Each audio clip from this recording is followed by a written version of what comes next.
En esta ocasión vamos a hablar de lo que es el cardenismo, llamado así por el periodo de gobierno de Lázaro Cárdenas del Río, que se dio entre 1934 y 1940.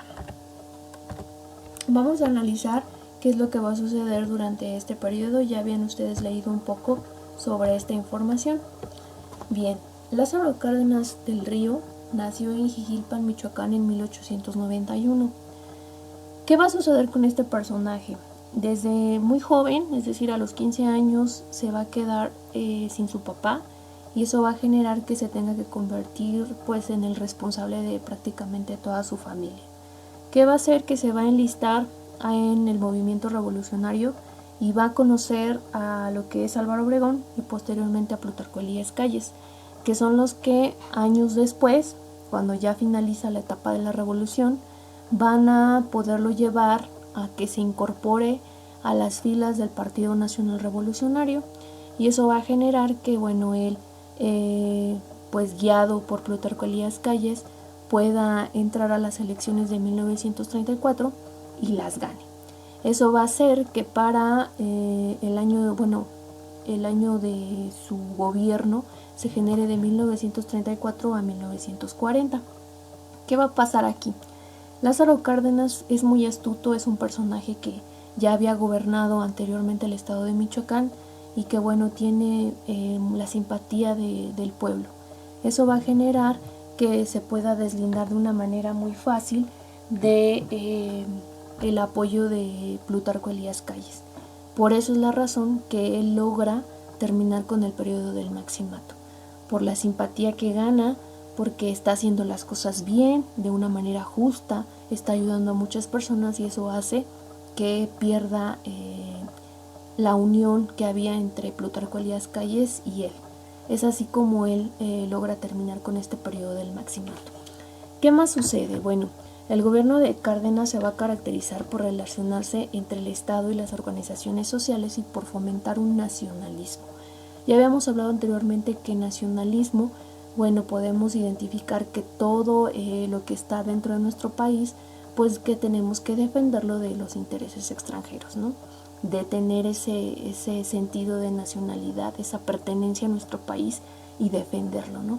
Entonces Cárdenas va a tener esa característica importante, y esa es una de las razones por las que muchas personas lo siguen. ¿Qué aportaciones podemos identificar en el cardenismo? Lo dividí en 5 puntos que son como los más importantes. Primero, bueno, podemos hablar que realizó una reforma agraria. Después podemos resaltar las organizaciones sindicales y campesinas que se dieron durante su periodo, y que también logró impulsar el indigenismo, ¿no? Que más adelante hablaremos qué es el indigenismo. Además de que también estableció proyectos educativos, y algo de algún punto muy importante dentro del gobierno de Lázaro Cárdenas, bueno, es la expropiación petrolera, que es una de las mayores aportaciones que se realizó durante su periodo de gobierno. Y bueno, pues vamos a empezar a analizar cada uno de estos puntos para que les quede más claro. El primer punto sería la reforma agraria. ¿Qué pasa con la reforma agraria? Bueno, la reforma agraria va a surgir en 1935. ¿Qué va a suceder? Lázaro Cárdenas se va a basar en lo que era el artículo 27 de la Constitución de 1917, que sabemos que nos explica en este artículo que las tierras, aguas y recursos del subsuelo pertenecen a la nación. Basados en este artículo, podemos identificar que lo que pretendía Lázaro Cárdenas era buscar que se beneficiaran los campesinos, que todos los productos que se establecían en el campo fueran precisamente para los mexicanos. Para eso va a empezar a generar el reparto de tierras, de esas tierras que se les habían quitado en algún momento durante la época de la revolución, incluso desde el porfiriato. Va a empezar a generar que las tierras se regresen a esos campesinos. Sabemos que desde el periodo de Álvaro Obregón ya se habían empezado a hacer reparticiones de tierras, aunque la repartición iba muy lenta. La mayor aportación que hizo Lázaro Cárdenas fue en que empezó a repartir entre los campesinos más de 18 millones de hectáreas de una manera muy rápida. Eso va a generar que tenga la simpatía de los campesinos y que además se incremente la producción agrícola. ¿Qué va a pasar? Que en la producción agrícola vamos a encontrar que la infraestructura, los caminos, las carreteras y el sistema de riego lo va a mejorar muchísimo Lázaro Cárdenas, con el objetivo de que mejoren todos los productos en este ramo. Sabemos que si nosotros aumentamos la producción del campo, pues vamos a tener una economía elevada, que para ese momento pues ya empezábamos a tener buenos resultados económicos, que además también va a hacer que las importaciones las sustituya por artículos hechos en el país. Anteriormente sabemos que desde la época del Porfiriato todos los productos que recibíamos, eran del extranjero y todas las empresas que se encontraban dentro del país eran extranjeras. Por tal razón pues importábamos demasiado. ¿Qué va a hacer Lázaro Cárdenas? Que va a empezar a implementar que las importaciones se quiten y que empecemos a generar producciones dentro de nuestro país para que todo se quede aquí y pues la economía pueda mejorar.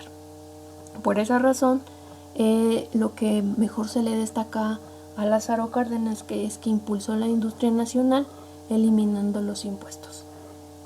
¿Qué buscaba? Pues mejorar la vida de los campesinos y lograr el desarrollo de las actividades agropecuarias. Y a grandes rasgos es lo que podemos hablar sobre lo que es la reforma agraria. Ahora, en cuanto a lo que fueron las organizaciones sindicales y campesinas, vamos a identificar que ya desde hace muchos años, desde la época del Porfiriato y de la Revolución, existían muchos desacuerdos entre los campesinos, que pues ya les habían quitado sus tierras y no podían trabajarlas, además de que también en las fábricas, con esta clase social que surgió en la época del Porfiriato, que es el proletariado o los obreros, empezaron a tener muchas problemáticas. ¿Y qué empezó a generar? Que surgieran huelgas que sabemos que fueron brutalmente reprimidas en la época del Porfiriato y que posteriormente no tuvieron ninguna solución porque vino el movimiento de la Revolución Mexicana.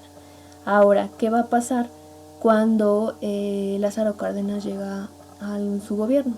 Él va a permitir que se creen estas organizaciones, que se creen sindicatos que puedan defender tanto a los campesinos como a todos esos obreros, para que haya mejores condiciones laborales, que haya una jornada laboral corta, que no sea tan larga, que se les paguen salarios justos y que tengan todas esas prestaciones necesarias. Que hoy en día sabemos que siguen existiendo algunos de estos sindicatos que siguen defendiendo a los trabajadores. Algunos de los más relevantes se los coloqué en esta diapositiva, que tenemos la Confederación Nacional Campesina, que se encarga de defender los derechos laborales de los campesinos. Tenemos el CTM, que es la Confederación de Trabajadores de México, que hoy en día sigue existiendo. Tenemos la CROM, que es la Confederación Regional de Obreros Mexicanos, que bien sabemos que por la palabra se encarga de defender los derechos laborales de los obreros, y la CROC, que es la Confederación Revolucionaria de Obreros y Campesinos, que ambos se encargaban de buscar mejores condiciones tanto para los campesinos, tanto para los obreros. Y estas son las más importantes que se establecieron dentro del periodo de Lázaro Cárdenas y que más allá de que las reprimiera, lo que va a hacer es que se favorezca a estos sindicatos, que les permita el derecho a la huelga sin ser reprimidos, porque recuerden que algo muy importante dentro de nuestra Constitución pues es la libertad de expresión. Posteriormente hablamos de lo que es el indigenismo. Sabemos también que ya desde la época del Porfiriato y mucho antes ya existían estos indígenas que vienen desde aquellas épocas de las culturas prehispánicas y que se les había hecho a un lado siempre, ¿no? Ya sabemos que eran los que siempre estaban hasta abajo, los que sufrían más, no tenían derechos y etcétera, etcétera. Pero ¿qué pasa cuando llega Lázaro Cárdenas? Él se va a encargar de que todos estos indígenas pues formen parte de México, ¿no? Que no estén divididos, que haya una unión, que se puedan hacer ciudadanos de nuestro país, que puedan hablar el castellano, ya no nada más su dialecto, que sabemos que era el náhuatl, el otomí, el maya, sino que ahora también puedan hablar castellano. Por eso realizó un esfuerzo para que se hiciera entre todos los indígenas una castellanización. Para 1935 va a crear el Departamento Autónomo de Asuntos Indígenas, que precisamente se va a encargar de defender todos los asuntos que tengan que ver con los indígenas, políticos, económicos, sociales. Cualquier situación que se presentara con los indígenas, podían acudir aquí para que se les resolvieran cualquier situación. Y para 1937 va a crear el Departamento de la Educación Indígena de la SEP, es decir, que también estos indígenas tenían derecho a la educación como cualquier otro mexicano, y por eso la Secretaría de Educación Pública, apoyado con Lázaro Cárdenas, va a crear este departamento. Básicamente lo que él buscaba era mejorar las condiciones de vida de los indígenas, y los indígenas lo llamaban el Tata. ¿Por qué? Bueno, pues porque los cuidaba, los resguardaba y buscaba que tuvieran las mejores condiciones de vida. Eso es tan importante que se ganó su simpatía de los indígenas. También podemos hablar del proyecto educativo que realizó Lázaro Cárdenas. Y bueno, sabemos que ya desde la Constitución de 1917 había quedado muy claro que tenía que ser obligatoria, que debe ser laica y gratuita. Ya hablamos en un principio de qué se refiere con laica. Y bueno, pues prácticamente su proyecto educativo se va a basar en la creación de nuevas escuelas. Las más importantes que se dieron en su periodo fue la educación técnica, que sabemos que se da desde nivel preparatorio hoy en día en el Instituto Politécnico Nacional. Se creó también el Instituto Nacional de Antropología e Historia, precisamente para poder estudiar y resguardar todos estos hechos culturales y tradiciones que se dieron desde las culturas prehispánicas. Y también creó el Fondo de Cultura Económica, que es un lugar donde se realizan investigaciones económicas, políticas y sociales de nuestro país, y que hoy en día sigue existiendo, al igual que lo es el Colegio de México, donde se estudian diferentes licenciaturas y donde se le puede dar el reconocimiento a nuestro país con diferentes estudios, libros, artículos científicos que han salido de estos lugares. Es tan importante que por eso es tan relevante que se les identifique, y que se dieron en el periodo de Lázaro Cárdenas. Y finalmente tenemos lo que es la expropiación petrolera. Sabemos que es una de las características más importantes de su gobierno. ¿Por qué? Porque sabemos que el petróleo antes no pertenecía totalmente a los mexicanos, sino que empresas de Estados Unidos, de Inglaterra y de Holanda eran las dueñas de ese petróleo que existía aquí en México, y habían colocado empresas dentro de nuestro país para que se encargaran de trabajar en esta industria petrolera. ¿Qué va a suceder? Que pues obviamente los propietarios de estas empresas daban preferencias laborales a los trabajadores de sus países, y entonces estas empresas daban contratos comerciales que eran muy abusivos y tenían muchas desventajas para la economía de México. Eso va a provocar que los trabajadores que sí eran mexicanos, porque también había trabajadores mexicanos aunque en menor cantidad, estén enojados, no estén de acuerdo con este tipo de jornadas laborales que se hacían y con estas desventajas que había. ¿Qué va a hacer?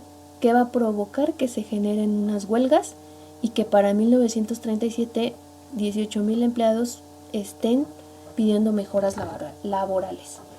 Pero las empresas pues obviamente no se van a tentar el corazón, no van a decir sí te pago, sino al contrario, se van a negar a darles ese pago. ¿Qué va a suceder? Que entonces Lázaro Cárdenas se va a encargar de que se analice la situación de la industria petrolera, y al darse cuenta de todas las desventajas que había en los contratos y en los trabajadores, va a pedir que la empresa les pague a estos trabajadores una indemnización, que les dé una compensación por todas esas desventajas que les han dado durante muchos años. ¿Qué va a pasar? Que la empresa, aún recibiendo la orden del presidente de México, no lo van a querer hacer. Y entonces Lázaro Cárdenas, el 18 de marzo de 1938, se encarga de expropiar la industria petrolera. Que sabemos que expropiar es quitarle a una persona la titularidad de un bien a cambio de una indemnización, es decir, de una compensación económica. Entonces lo que hizo Lázaro Cárdenas, prácticamente le quitó a esas empresas extranjeras la titularidad o el poder de ser dueños del petróleo mexicano, y se lo regresó a nuestro país.